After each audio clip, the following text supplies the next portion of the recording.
Are you ready today to receive a word from the Lord? I'm ready today. I ain't come to play. I ain't come to play. If you're ready in the room, if you're ready online, I need you to put in the chat, I'm ready. I'm ready. I'm going to go right now to the scriptures. Just stay standing with me for a moment. I'm going to go right now to Daniel chapter 3. Daniel chapter 3. And I want to read this to us from Daniel chapter 3 and verse 12. Right now. You know this story. You know this scene.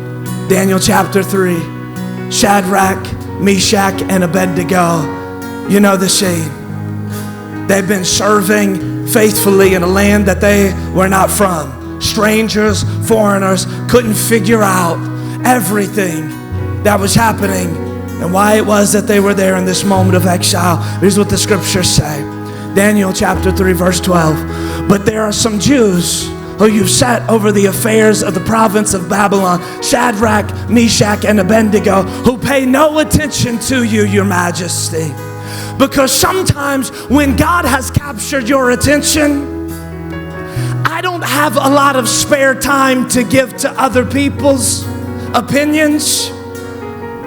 When God has captured your attention, you don't always have a lot of spare mind and spare time to listen to every thought that everybody else has about you and about your life and what you ought to do and what you ought to be about. Sometimes when God captures your attention, that's all that you have time for, because it is so. He is speaking to you and He is worthy of our full attention and our full focus. Who pay no attention to you, your majesty. Next verse. They neither serve your gods nor worship the image of gold you have set up. They don't serve you. They don't serve the gods that you've set up, Nebuchadnezzar. They don't serve fake images. They're looking for something real. When you got the real thing, a taste of that which is fake just doesn't satisfy. Come on, I'm preaching in my introduction today. Has anybody ever tasted of the real thing? Has anybody ever tasted of the love of God, of the hope of God, of the purpose of God? Because once you get a dose of that which is real, I don't want anything that's fake. I'm not looking for an idol or an image. I've already got the real thing. I know the real God, and His name is Jesus, and He shows up every time. We're not worshiping this fake thing. Next verse. Furious with rage, Nebuchadnezzar summoned Shadrach, Meshach, and Abednego. So these men were brought before the king. I want to speak to us today a message. Actually, I got two titles because I couldn't pick just one. Here's the first one. I want to call this Facing Fury. Facing Fury. Or the second thing, if you're Shadrach, Meshach, and Abednego, the three of them facing that kind of fury, here's the second title, we need a fourth. We need a fourth. We need a fourth. If we're going to face this thing, if we're going to fight this thing, we're going to need a fourth. We need a fourth. Let me pray for us. God, I pray right now that you would speak to us in this place today.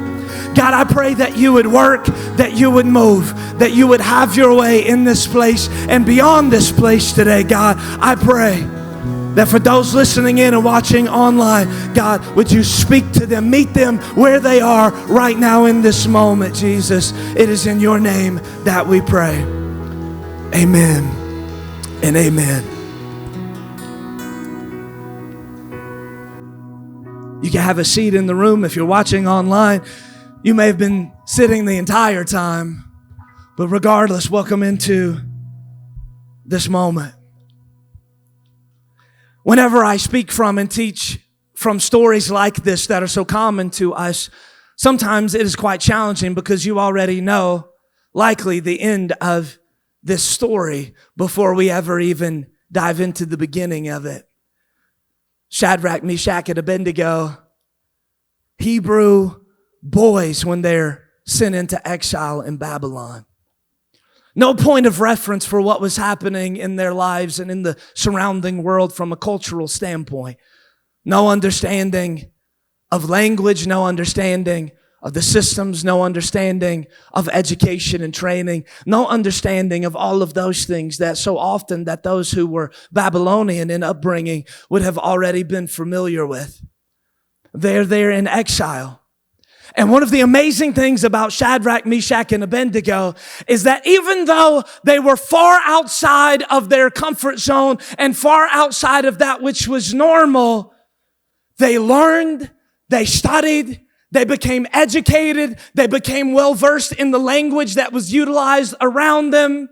They became successful people even when all the odds were honestly against them. When the people who surrounded them were people who were not fond of them, nor were they fond of their God. But yet they decided within themselves, with God's presence with them, that they were going to be successful even in that moment. And so what I love in moments like this is that so oftentimes in our own lives and in our own cultural moment, it is easy for us to look at the world around us and say that the world will dictate whether or not we will be successful. We look at the world around us and we say that the world will dictate whether or not we can actually even be faithful to God. But it doesn't work like that. It doesn't work like that. We are not living our lives dictated by culture. We live our lives higher than, above that which is the cultural norm. At least we ought to be interested in that as Jesus followers. That we live our lives that which is above the normal standards of the world around us. That we are not interested in waiting for everything in culture to like what it is that we believe or stand for what it is that we stand for or love our neighbors as God has called us to love them. We just go after those things and do those things regardless of the world that we find ourselves in. At least, that's the challenge that is before us. But here's what happens to Shadrach, Meshach, and Abednego. At this particular moment in time, we encounter one of their most intense moments. But when we are first introduced to them, we are not introduced to them as Shadrach, Meshach, and Abednego, but rather Azariah, Mishael, and Hananiah. This is not even their original names. This is not even their birth names that they are being described by at this particular point in time. Because when they are carried into exile and in captivity, they are given new names, new Babylonian names, so that they would then fit into the culture that they now found themselves to be a part of. Because the culture that they were in thought that you could call someone something on the outside and that would actually change their identity on the inside. See, I need for us to understand that regardless of what you are called on the outside, it does not change the calling of God. That is an internal and eternal thing. What God has called you to is something that no matter what the world calls you, if the world calls you a faith-filled fanatic, if the world calls you a cray-cray Jesus follower, if the world calls you someone whose religion is ancient and not relevant in the current moment, I've got good news for you. You are not what you are called on the outside. God has called you that which is greater than what the world has called you on the outside. If you're a Jesus follower, He has called you child. If you're a Jesus follower, He has called you light. If you're a Jesus follower, He has called you salt. If you're a Jesus follower, He's called you more than a conqueror. If you're a Jesus follower, He has called you. Greater is He that is in you than he that is in the world. Your calling is one that is on the inside. Your calling is one that is internal, and your calling is one that is eternal. Come on, somebody. What happened to my church? All right. I could tell. Okay, I'll go through this. Listen, I don't get paid by the hour. We can finish this really rapidly and quickly. All right. Nebuchadnezzar, let's go verse 14. Nebuchadnezzar said to them, is it true, Shadrach, Meshach, and Abednego, that you do not serve my gods or worship the image of gold I have set up? Is it true? Now, he has already heard rumors of this. He has already been aware of who they are and where they come from. He's already aware of some of those things, but now he's going to question it. Now he's going to question them directly. And here's what's amazing in this is that they have their integrity the entire time. They have their integrity the entire time. Let me tell you, this is why it's so important for you as a Christian, when you get mad at your boss, not go to work the next day. Okay, this is why it's so important for you as a Jesus follower, that when someone in your family gets upset with you, that you don't just go away and not ever speak to them ever again over that moment. Why? Because there may be a time later on in which you are questioned about your actions and questioned about what it is that you're doing. But if you were showing up every single day, Shadrach, Meshach, and Abednego, they didn't quit when they were told not to pray. But not only did they not quit praying, they didn't quit working.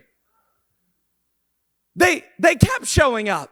They kept being a citizen of the land that they were in. They kept being engaged. They kept participating. They kept learning. They kept gaining understanding. Why? Because they knew that a time was coming where it was going to be difficult and they were going to be questioned. And you know what they wanted to have at that point in time? Integrity. They wanted for the world to know we don't just show up on Sunday. We show up on Monday, on Tuesday, on Wednesday. We show up every single day. We're the same on Sunday as we are on Monday. Our faith in God is not something that we're only interested in singing loudly on Sunday, but it affects our work ethic on Monday. It affects our determination when things are tough on Tuesday. It affects how we deal with worry on Wednesday. It affects when people trash talk us on Thursday. It affects how we deal with fear on Friday. And it affects how we feel strengthened on Saturday. It affects every single moment of every single day. Faith in our God is not just a one moment kind of faith, but it is an everyday kind of faith. Every day and every moment. And so they have their integrity. But Nebuchadnezzar wants to know, are you going to worship the image that I've set up? Are you going to worship this fake thing that I've put in front of you? And they're not going to do this, not only because they don't want to worship an idol. They're not going to worship this image. Because when you know what the real image of God is, God created people, male and female, in his image. God created you, created us in his image. We keep building new things to value the image of because we don't like what we see in humanity. And I don't always blame you, right? I don't like what I see in myself. I don't like what I see in the world sometimes. But you know what happens when you lose sight of us being created in the image of God? We'll build another image, and we will also, watch this, live to the standard of the image of others' expectations. Because all around us, you may not have some kind of golden image set up in front of you, but you sure have the image of other people's expectations. Are you not going to respond to them in that way? You should respond to them in a hateful way, an image of expectation. Are you not going to worry about that and be dominated by fear by that? That's the image of expectation. Are you not going to spend more than what you earn so that you can keep up with someone else? That's an image of expectation. Are you not going to? Are you not going to spend your life enslaved to the things of this world because it's an image of expectation? Are you not going to post that because if you did, you could get more followers? It's an image of expectation. Shadrach, Meshach, and Abednego don't need a fake identity because their identity is inextricably connected to the image of God. They know who God is and they know who they are. So here's what Nebuchadnezzar says next. Now when you hear the sound of the horn, flute, zither, lyre, harp, pipe, and all kinds of music. It's a lot of instruments. But he says, if you are ready to fall down and worship the image I made, very good. Very good. But if you do not worship it, you will be thrown immediately into a blazing furnace. Then what God will be able to rescue from my hand? Now, Nebuchadnezzar was in good shape until he started messing with God. All right. Nebuchadnezzar was in good shape just messing with Shadrach, Meshach, and Abednego, because at that point in time, he had far outnumbered them. He's got his people. He's got his power. He's got all of that working for them. But he adds on this last part.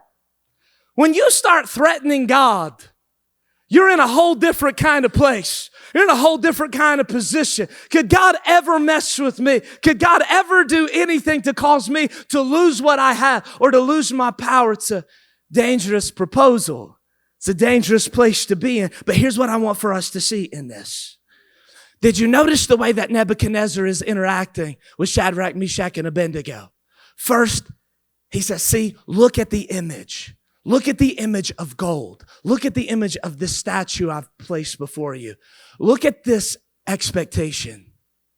And then he says, hey, when you hear this sound, you respond to the image. Here's what Nebuchadnezzar was doing. Nebuchadnezzar was teaching people how to become who he wanted for them to be. Nebuchadnezzar was teaching people, when you see this and you hear this, then you do that. All right, this is really, really boring and dull. Until you consider the world around you right now. Because here's the way that the world around you works right now. We're going to put this image up in front of you. Image on your phone, image on your social feed, image on our news media outlet. We're going to put this image up. And then you're going to hear this sound, which is our commentary or interpretation on an image that you're already looking at. And then the expectation is you respond in the way that we expect for you to respond. All right, let me dig deeper to this. We're going to put up an image in front of you. You're going to hear a sound. And then here's the expectation that you're going to respond. This image is scary. We're going to tell you how scared you should be. And then your response, if you are normal, okay? If you're not normal, then don't even worry about it. But if you want to be like everybody else, what should you do? You should be very, very afraid. All right, now, I'm not messing with any particular thing that you're thinking about, okay?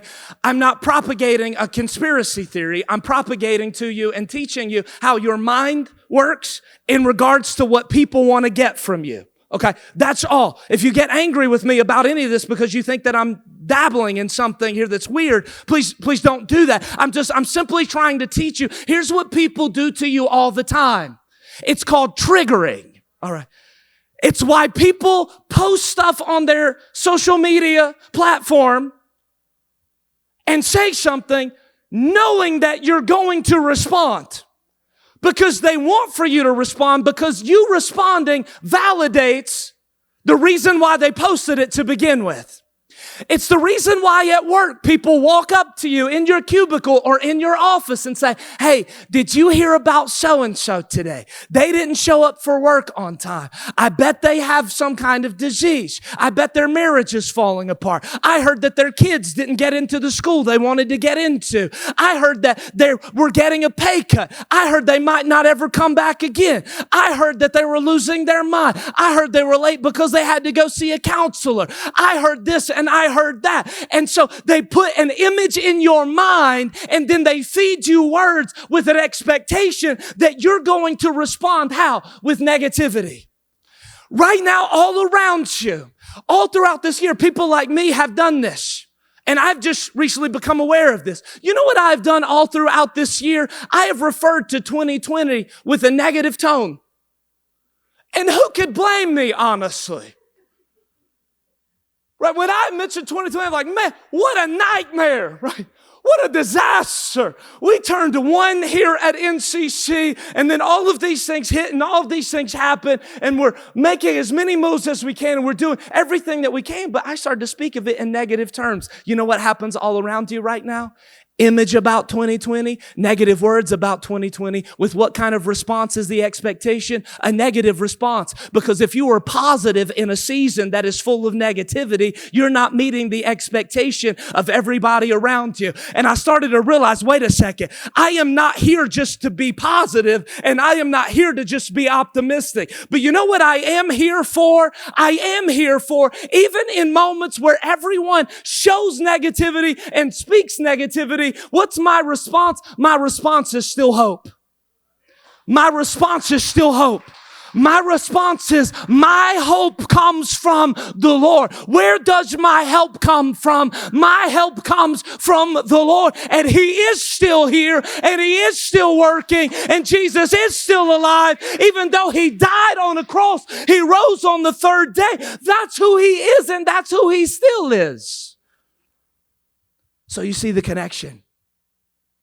Show you this thing. You hear this sound. Then the expectation is for you to do this. Be aware of triggers in your life. Because triggered people like to trigger people. Triggered people like to trigger people. It's how they get kicks, giggles, enjoyment, and in some cases, make money. It's what happens. Triggered people trigger people.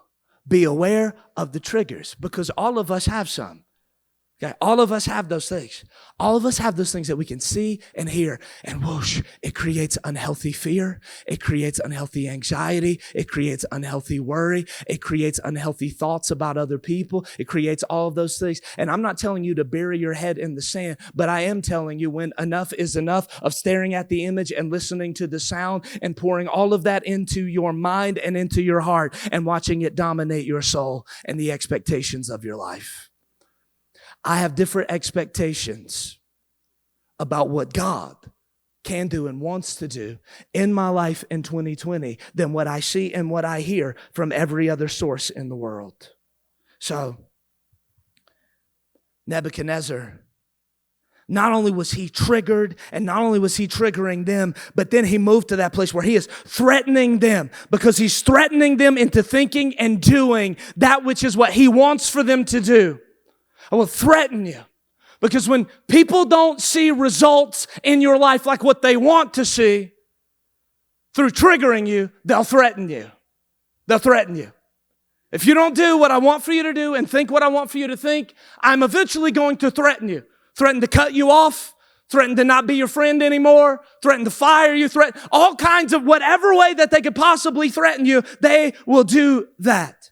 But they had particularly, Nebuchadnezzar had threatened Shadrach, Meshach, and Abednego in a way that was against the commandments of God and the convictions of God. And that, no matter who we are, does create some fear in us. When the right people threaten us, it inevitably brings about some emotions of fear. If it's somebody that we care about, or if it's someone stronger than us, or someone who seems like they have more power than us. I've been in places before, and I've worked in environments before where there were people who were higher up than me, and when they threatened me, what was my natural response on the inside? I was afraid. I was afraid because I felt like they could ruin me, because I felt like they could just do whatever they wanted to do in moments without accountability. And those are fearful moments for all of us. Hear me, it's not as though that we are exempt from feelings of fear, but I do want to have a different response to fear than what the expectation of the world is around me, of what I am going to do, because I'm not giving into compromise when we're dealing with the convictions of God and the commandments that God has given to us. We're not giving into that. We're not giving in when it comes to the commandments of God, to love God with all that we have and to love our neighbor as ourselves. We're like, this is off limits. We're not giving in. We're not compromising on these things. So look at how Shadrach, Meshach, and Abednego replied. It says they replied to him. They replied to Nebuchadnezzar, King Nebuchadnezzar, we do not need to defend ourselves before you in this matter. I love this. They are pulled into this scene and threatened by King Nebuchadnezzar, but their response is, we do not need to defend ourselves before you in this matter. King Nebuchadnezzar, we're not disrespecting you. We're not saying anything outlandish about you. Isn't that amazing? Shadrach, Meshach, and Abednego are within an inch of their life, but they're still being respectful. They're still being honorable. They're still being loving, kind, and compassionate when they've done all the right things. What is it about people like that? Clearly, there's something going on the inside of them that's different, and their response expresses this furthermore and gives some explanation of this, that we don't need to defend ourselves to you, especially not regarding this matter. Why? Because don't waste your time trying to defend yourself to people whose standard is not righteous. Don't waste your life trying to defend yourself to people whose standard is not righteous, whose standard is not justice, whose standard is not fair, whose standard is not godly. Don't waste your breath trying to explain yourself to people who have already decided that you are counted out just because of your faith. Not when you've been working, not when you've been at it, not when you've been doing the best that you can. Don't waste your breath trying to explain yourself or defend yourself to people whose standard isn't righteous, because their measuring stick is something altogether different. Their measuring stick is their expectations. You've already failed because you don't care about their measuring stick. You've already failed. So don't start trying now. Right? Like, listen to me. If you're a teenager, don't go into this year of whatever this school year looks like with the thought in your mind, I am going to meet everyone's expectations and defend myself and explain myself to anyone and everything over every decision that I make. If you set off to live your life like that, you will be miserable. You will hate every single day of your adolescent existence. And then you'll hate every single day of your adult existence, because adults are just big children who still do some of the same things. Who bully just like they bullied when we were on the playground when we were 12, right? I know 45-year-olds who still talk the same way, all right? They're still trying to bully people into being their friend or giving them attention, all right? Don't surrender your calling and your life on the altar of someone else's expectations. You've already failed and you won't be able to make the climb. When God's your standard, you don't need it anyway. When God's your standard of righteousness, you don't need it anyway. And so look at what they do next. They say, if we are thrown into the blazing furnace, the God we serve is able to deliver us from it. And he will deliver us from your majesty's hand. If we are, like hypothetically speaking, Nebuchadnezzar, if we are, our God can, our God is able, and our God will. That's our faith. That's our response. I know you're threatening. I know you want me to meet your expectations, but here's the thing. My God can. Here's the thing I want us to see in this. Don't fight people's unrighteous fury with fury. Don't fight the fury with fury. That's what they want. That's what people want for you to do. They want for you to get mad. They want for you to get angry. They want to provoke you. They want to ruin you emotionally. They want for that to happen. Why? Because you'll need more of what they're feeding you. You'll need more of what they want for you to take. You'll need more of what they want for you to have. You'll need more of reading what they're writing and more of listening to what they're saying. You'll need more of all of it if you're leaning into that in that way. Don't fight fury with fury. Here's what Shadrach, Meshach, and Abednego teaches us. We fight fury with faith. We fight fury with faith. We fight fury with faith. Over and over again, we fight fury with this thought. My God can. My God is able. My God will. He will. He will. But in that moment, Shadrach, Meshach, and Abednego also realize sometimes in life, things don't happen exactly the way that others expect for it to, or sometimes even that kind of faith that God can, that God is able, that God will come through. Sometimes they know the way that God comes through looks a little differently. So they say this next. But just in case, if we are thrown into the blazing furnace, the God we serve is able to deliver us from it. He will deliver us from your majesty's hand. But even if he does not, even if he don't do it the way we know that he can, the way that we believe that he will, but even if he does it, we want for you to know this one thing. Your Majesty, we will not serve your gods or worship the image of gold you have set up. Even if God doesn't do what we know that he can do, we're still not going to be like you. We're still not. Because we still know we are better off in the fire of the furnace as we are, full of faith, full of integrity, full of hope, full of an understanding that our God is with us and our God is for us and God will forever be with us and for us. When you have that understanding, we're like, I'd rather be in the fire as I am than be like you. I'd rather be who God has created me to be and called me to be than to be like you. Miserable, hateful, threatening, triggered. I'd rather be full of joy. I'd rather be full of peace. I'd rather have a song of praise and thanksgiving in my mouth. I'd rather know where my confidence comes from. I'd rather know that I've done everything the right way, even in a set of wrong circumstances, because you cannot take my peace and you cannot take my contentment. You need to say that to the world around you in your life. I'd rather be the way that I am, the way that God has shaped me, created me, called me. I'd rather do things the way that Jesus has invited me into than the way that you're demanding that I be. I'd rather be in the fire unafraid than be outside of the fire scared to death. I'd rather be in the fire and have peace than I would to be in another place. I'd rather be in the fire and have contentment than I would to be on the outside chasing the wind. I'd rather have that. Shadrach, Meshach, and Abednego are like, I see so clearly what matters right now to me. Whew. Sometimes in moments when we're facing fury, we see what actually matters to us.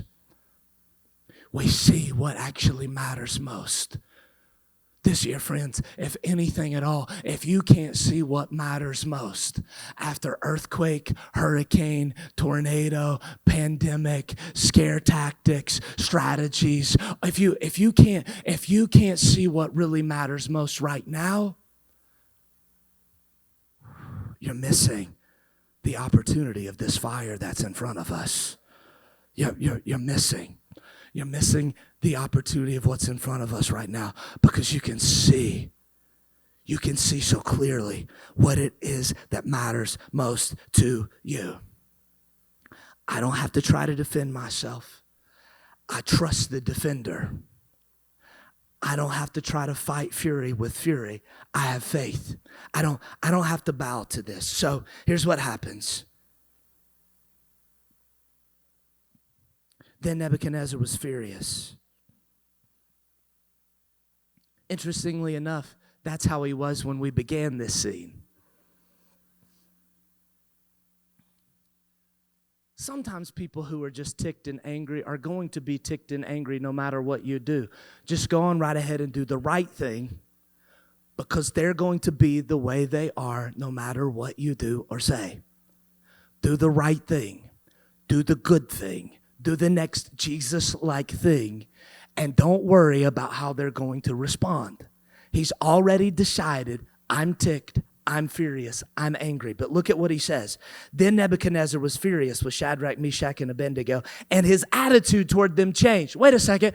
I thought you said he was furious before, and now he's furious still. But his attitude changed. Because there's different levels of anger and fury. Before, his anger was one in which he left space for it to possibly change. He left space for, if they did what he wanted for them to do, he might change and not be angry anymore. Now, at this level of anger, there's no space anymore. His attitude change was one like this. His fury is now final in regards to Shadrach, Meshach, and Abednego. He has made his final judgment, his final call here, his final thought about who they are and what he's going to do to them. So what does he do? He ordered the furnace heated 7 times hotter than usual. And seven times hotter than usual.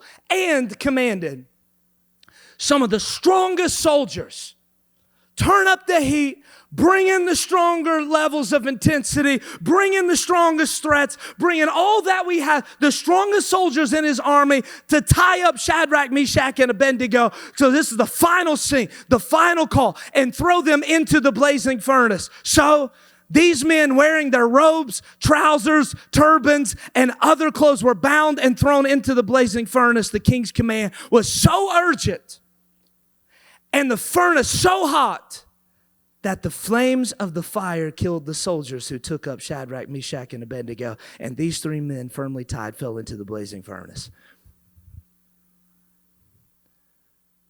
Did you?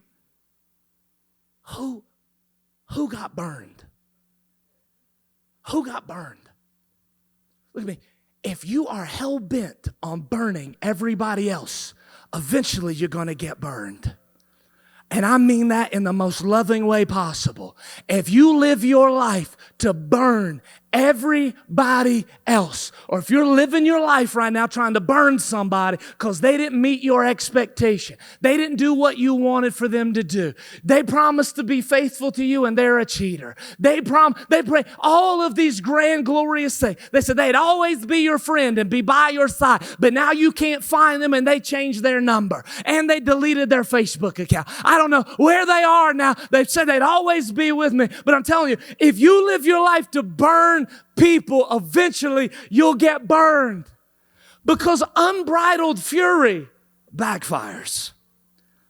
Unbridled fury backfires. If you don't get a grip of the anger that you've got going and burning ablaze on the inside of you, unbridled fury always backfires. And then look at what happens with Shadrach, Meshach, and Abednego. Firmly tied, fell into the blazing furnace. Then King Nebuchadnezzar, if you're bored with the story because you know what happens, I'm going to blow your mind in about 2.5 minutes after I read this text. Then King Nebuchadnezzar leaped to his feet in amazement and asked his advisors, weren't there 3 men that we tied up and threw into the fire? Oh, this is a weird scene. Wasn't there 3? Yeah, now you're asking strange questions. They replied, certainly, your majesty. He said, look, I see 4. I see 4. I see 4. I told you we need a 4th. We need a fourth for this. We need a fourth for this kind of fury. We need a fourth. We need somebody else in the middle of this scene right now, because we've been faithful and we've been people of integrity. But I'm telling you, right now, if somebody doesn't show up and come to our aid, we're going to get burned right now. We're not going to come back from this. But he says, look, I see 4 men walking around in the fire, unbound and unharmed. And the fourth, oh, he don't look the same. He don't look like my gold image that I built. He doesn't look like my expectations. He doesn't look like that which is fake and that which is fraudulent. No, he looks like something else. I see a fourth guy, and he looks like, Nebuchadnezzar has no point of reference. He's just like, he looks like a son of the gods. Like, he looks different. He looks different than anyone else or anything else that I've ever seen before. All right. Fourth man. The number 4 in Scripture is a symbol of creation. The number 4. Because at the end of the 4th day of creation, God has created that which is the material world. The material world. 4. The 4th commandment was to take rest on the Sabbath day, as God rested at the end of what? The end of creation. 4.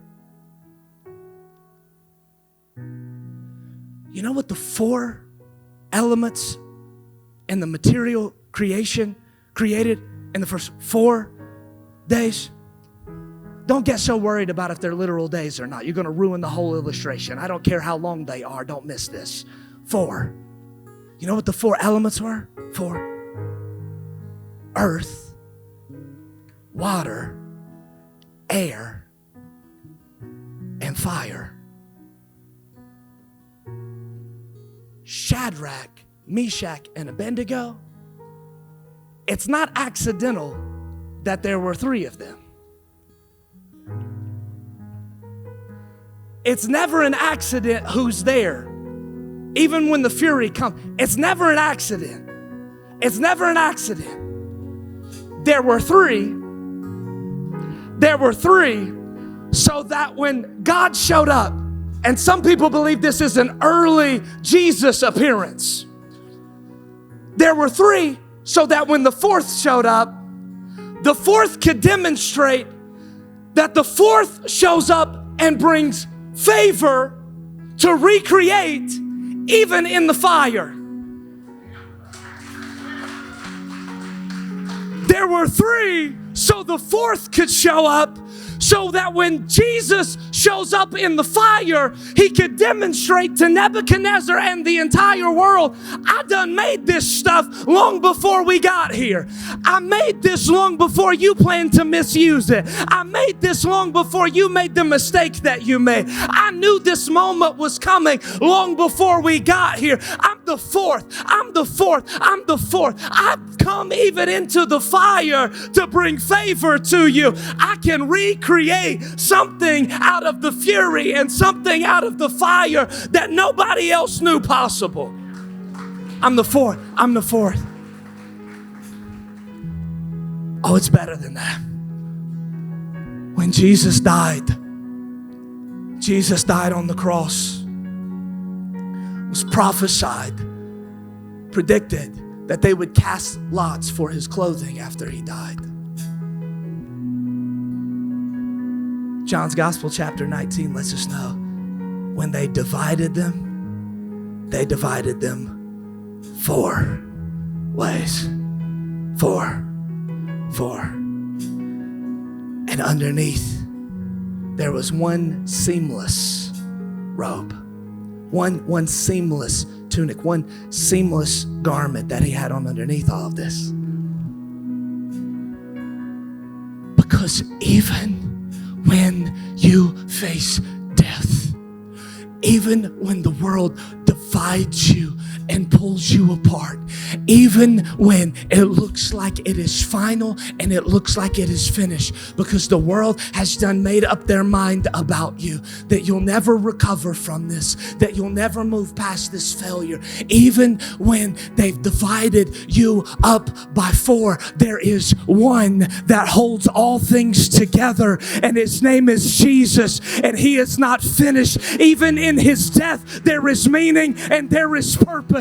Even in the fire, there is meaning and there is purpose. He leads an undivided and indivisible church body who is one who will stand. He is the high priest who has come even into the fire. He is not afraid. He's not afraid. He's not afraid of you. He's not afraid of them. He's not afraid of what's happening. He's not afraid of what's going on. He's not afraid. He's not afraid. He's still together. He's still holding you. He is still one, and he is still all, even when you feel like you've been divided. There's four. There's four. And the fourth has come to bring his favor even into the fire. Verse 26, Nebuchadnezzar then approached, you can stand to your feet. Nebuchadnezzar then approached the opening of the blazing furnace and shouted, Shadrach, Meshach, and Abednego, servants of the Most High God, come out and come here. Because when you live like there is one, when you live like there is one audience, when you live like there is one hope, when you live like your God is one and he is all and he is with you, when you live like there is one, you can go into the fire despised and come out on the other side admired, because you stood in every moment and in every season, because your God